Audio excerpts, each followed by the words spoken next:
Hello, welcome to quality fitness और मैं doctor प्रिया। आज इस वीडियो में हम बात करने वाले हैं लिगामेंट इंजरी के बारे में, क्योंकि लिगामेंट इंजरी बहुत ही ज़्यादा कॉमन है। बहुत ही सुनने में आता है कि लिगामेंट इंजरी हुई है और हमें ऑपरेट कराना पड़ा है। तो ऑपरेशन की कंडीशन हमारी कब आती है, वो इस वीडियो में आपको बताने वाली हूँ। या फिर हम उसको बिना ऑपरेशन के भी ठीक कर सकते हैं with only physiotherapy and medication. तो उससे पहले हमको लिगामेंट इंजरी से पहले हमको ये जानना होगा कि लिगामेंट होता क्या है।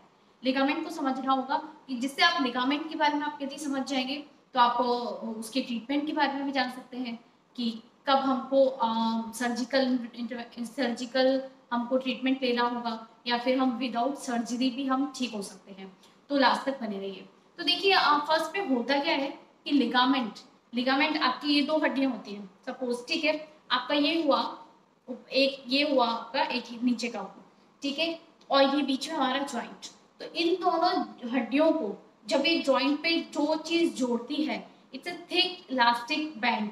एक मोटी सी रस्सी होती है जो कि आपकी आपके जॉइंट को स्टेबलाइज करती है और आपका जॉइंट का एक ही प्लेन में, एक ही डायरेक्शन में, एक या दो डायरेक्शन में वो मूवमेंट करने देती है आपको। आपका एबनॉर्मल मूवमेंट होने से रोकेगी। आपका एल्बो, आपका ये है, सिर्फ ये वाला मूवमेंट होता है, ठीक है, ये बैक साइड में नहीं जाता है हमारा। तो इसको, इसका जो यहाँ का लिगामेंट है, तो वो आपको इसी मूवमेंट में डायरेक्शन करने के लिए आपको एग्री करेगा, लेकिन वो आपको बैक साइड में मूवमेंट नहीं करने देगा।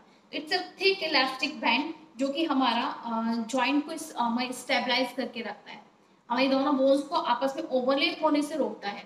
तो वो होता है हमारा लिगामेंट, जो कि आपका ये क्या हुआ, हमारा एसीएल टियर जो होता है मेनली स्पोर्ट्स में, या फिर आप बहुत ज़्यादा फुटबॉल, आप कोई फुटबॉल प्लेयर हैं, या फिर हमारा रनिंग का बहुत ज़्यादा वर्क है, तो एसीएल टियर होना बहुत ही कॉमन है, एसीएल टियर या फिर एसीएल इंजरी। तो ये हुआ हमारा एक लिगामेंट। और लिगामेंट इंजरी के भी 3 टाइप्स होते हैं, grade 1, grade 2 and grade 3। Grade 1 में हमारा क्या होता है, ग्रेड 1 में हमारा जैसे एक वो मोटी रस्सी है, तो उसके कुछ धागे ही कटते हैं उस रस्सी के, तो उसमें हम सिर्फ वो रेस्ट से ही ठीक हो सकता है। सिर्फ रेस्ट, कुछ दिन का हम रेस्ट करेंगे, लेकिन वो कंप्लीट रेस्ट होगा।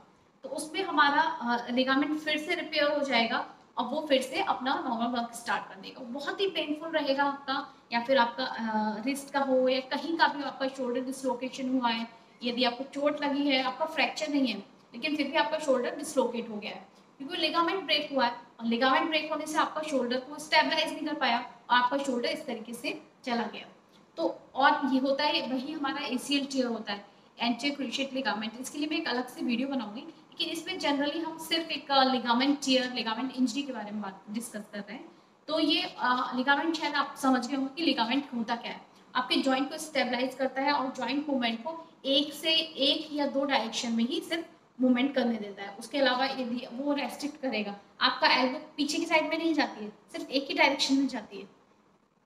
ऐसे आपका घुटना है, वो आपको इस तरीके से आगे वाला, ये हमारा एसीएल टियर हमको इस तरीके से जाने देगा और हमारा पीसीएल टियर पीछे जाने देगा। लेकिन वो ऊपर नीचे हड्डी को, ऊपर नीचे कि हमारा नीचे वाली हड्डी ऊपर की तरफ आ गई, आपकी ऊपर वाली हड्डी की मतलब फीमर जो रहती है हमारी थाई बोन, उसके ऊपर आपकी शिन बोन जो नीचे हमारी ये वाली रहती है, वो इसके ऊपर ओवरलेप, जो आपकी ओवरलेप होती है उसको होने से रोकती है। वो अपने जॉइंट को, अपने बोन्स को उसी जगह स्टेबलाइज करके रखती है।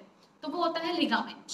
तो फर्स्ट हम ग्रेड 1 की बात कर रहे थे, तो ग्रेड 1 में उसे कुछ ही धागे, जैसे होता है कि कुछ धागे हमारे खुल गए तो हम उनको ऐसे ही रिपेयर हो जाते हैं। सेकंड जो ये होता है हमारा पार्शियल टियर, सेकंड में वो हमारा थोड़ा आधे से ज्यादा कट गया, हमारा ब्रेक हो गया, उसकी इंजरी हुई है, तो लिगामेंट हमारा आधे से ज्यादा ब्रेक हुआ है, इंजर्ड हुआ है। तो उसमें हमको उस जॉइंट को स्टेबलाइज करना पड़ता है थोड़े टाइम के लिए। हमको इसके ऊपर कुछ बांध के या फिर डॉक्टर जो भी सजेस्ट करते हैं, हमको प्लास्टर कर दिया जाता है, तो जिससे हम मूवमेंट कोई भी नहीं कर पाए, क्योंकि उस ड्यूरेशन में हमको मूवमेंट नहीं करना होता है बिल्कुल भी। उसको टाइम देना पड़ता है, वो उसको कि वो जब तक उसको एकदम से रोक के रखेंगे एक जगह पे, तब वो रिपेयर होगा। रिपेयर करने के लिए, उसको हील करने के लिए उसको हमको मूवमेंट उसका रेस्ट्रिक्ट करना पड़ता है, क्योंकि यदि हम मूवमेंट करते रहेंगे तो वो और ज्यादा ब्रेक होता जाएगा। कहते हैं किसी चीज की सिलाई खुल गई, यदि हम उसको ऐसे से और करते जाएंगे तो वो पूरा खुल जाएगा। तो इसलिए उसको हमको बांध के रखना पड़ता है सेकंड थर्ड जो हमारा आता है ग्रेड 3 का, तो ग्रेड 3 में जो हमारा कंप्लीटली वो टूट गया है, बिल्कुल ही हमारा लिगामेंट कंप्लीट ब्रेक हो गया और हमारी बोन एकदम से ओवरलेप हो गई है, जिसको हम डिसलोकेशन कहते हैं, या फिर हमारा एसीएल टेयर हुआ और फिर वो बहुत ही ज़्यादा पेनफुल होता है, उसमें हम सर्जिकल इंटरवेंशन करते हैं, सर्जरी से ही वो ठीक।